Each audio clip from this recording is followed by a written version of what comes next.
Hello and welcome back to another mini blog part 2।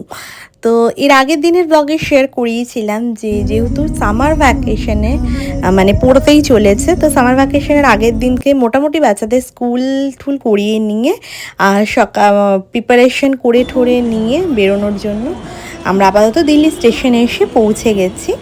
তো এবার দেখাই দিল্লি স্টেশন চত্বরের অবস্থাটা কীরকম ছিল। প্রচণ্ড ভিড় ছিল আর একটু সিকিউরিটি আগের তুলনায় একটু এবার মানে যেদিন ব্লগটা শেয়ার করছি সেদিনকে প্রচণ্ড পরিমাণে সিকিউরিটি ছিল। তো যাই হোক, ওই সমস্ত সিকিউরিটি পাঠার করে সমস্ত কিছু করে টরে নিয়ে আপাতত আমরা দিল্লি স্টেশনের ভেতরে ঢুকে গেছি। আর এখন আপাতত ট্রেনের জন্য আমরা ওয়েট করছি। আর ট্রেনটা দেখলেই বুঝতে পেরে যাবেন যে আমরা কোথায় যাচ্ছি, তো সেটাও শেয়ার করবো, সঙ্গে থাকবো।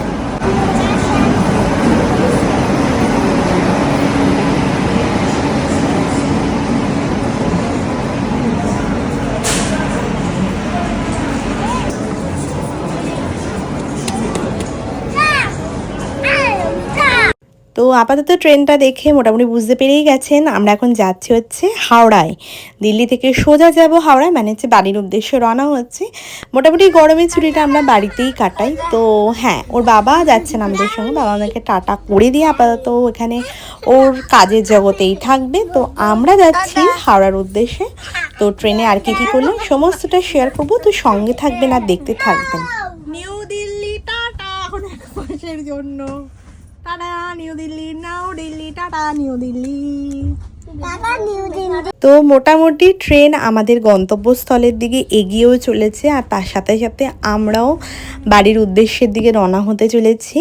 ব্যাস কয়েক ঘন্টার জার্নি, তারপরেই সকালবেলা উঠেই আর কি আমরা হাওড়া মানে আমাদের গন্তব্যস্থলে থাকবো, মানে বাড়িতে পৌঁছে যাব। ট্রেনে আর কি করেছি না করেছি সমস্তটা আমি মিনি ব্লগের মাধ্যমেই শেয়ার করব। আর ব্লগগুলো কেমন লাগছে অবশ্যই জানাবেন। তো সঙ্গে থাকুন আর দেখতে থাকুন, আর আমরাও এই জার্নিটাকে এনজয় করতে থাকি। দেখা হচ্ছে নেক্সট ব্লগে, ততক্ষণের জন্য টাটা।